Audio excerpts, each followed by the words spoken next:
Hello YouTube, quick mail day. I don't expect anything else to come in this week, so we'll just record this one. I did get a couple of items that came in the mail directly from eBay.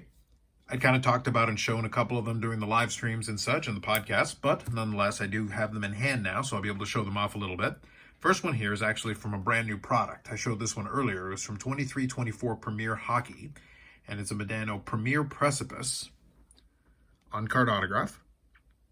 So you always appreciate a good clean on-card auto. As I've always said, I do pick up some of the newer cards when I do find something that is interesting, and I'm a big autograph collector when it comes to picking up a lot of these certified autos, so I always appreciate that.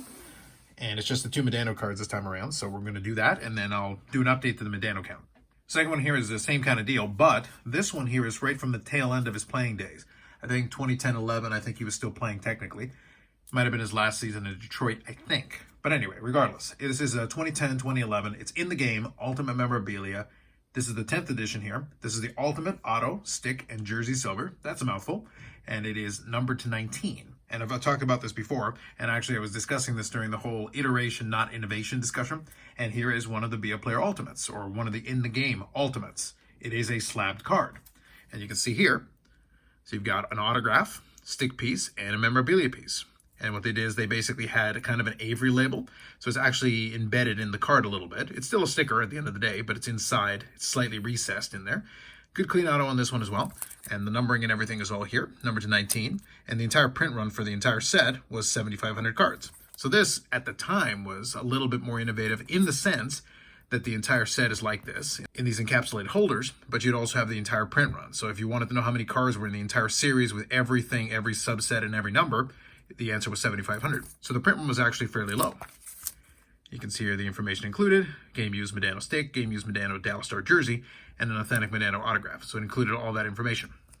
Now I took it out of the holder there because one thing you can't tell really super well. So you can see there, it presents pretty well on the front, but you can see there, the bottom here is cracked. And this is actually kind of the downside. So you see there the in the game slogan and everything. This is one of the downsides of doing this kind of thing, and that's kind of what plays into that whole discussion about the cup and this particular year with the RPAs and everything. What happens if it gets damaged?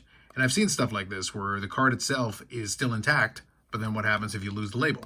In this case, it's not directly tied and associated to an image, but nonetheless, it is something where you kind of have to bear that in mind, because unfortunately over years, and obviously this is 2010-11, so it's been a long time now, it's been almost 15 years, but stuff like that can happen. Right now, this is still intact, so I'll keep it inside of a sleeve to kind of protect it.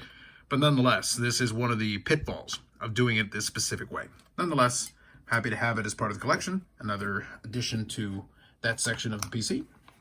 And where that leaves us is with an update to the Modano count here. So now I'm sitting at 2,780 different Mike Modano cards. So a nice even number. 361 autographs, including the two there. And then 690 memorabilia cards officially. So now, sitting there, getting really close to 2,800 unique. I do have some stuff at ComC that probably will come down the pipeline here.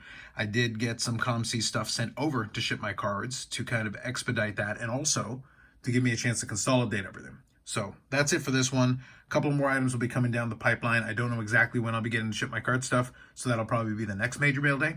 At this rate, I'm probably thinking that'll be in July at some point, maybe early July and mid-July. And then we'll kind of go from there. And then obviously, as we're getting forward, there'll be more videos coming up on the channel. We'll definitely be talking about things as they head into Hobbypalooza, which will be coming up here. I've talked about it a little bit on the podcast episode, but we'll talk more about it in the next couple of weeks as we get closer to it.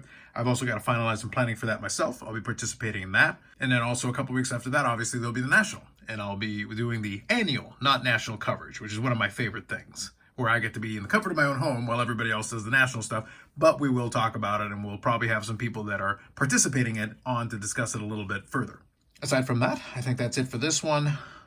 As I said, more videos will be coming up on the channel. Live streams on Fridays at 8 p.m. Eastern Standard Time, the longest running episodic, whatever it is, we don't know. And with that said, like if you like the video, subscribe to the channel. Thanks very much, and we'll catch you in the next one.